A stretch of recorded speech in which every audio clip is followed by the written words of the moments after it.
আসসালামু আলাইকুম। প্রিয় দেশবাসী, বাংলাদেশের সংখ্যা এমনিতেই কম, 18 কোটির বেশি। এই ভারত সীমানা, বাংলাদেশের সীমানা হানাহানি চলছে।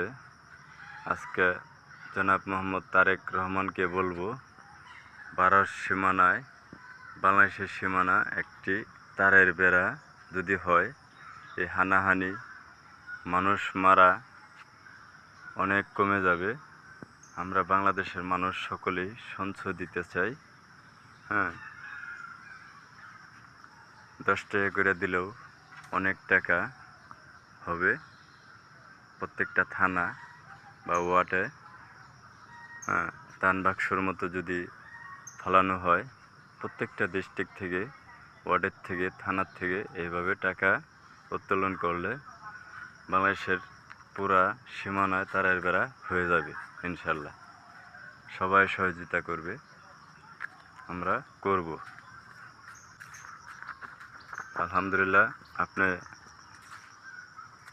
সীমানায় কার্যক্রম শুরু করুন, এ আমার বিনত অনুরোধ।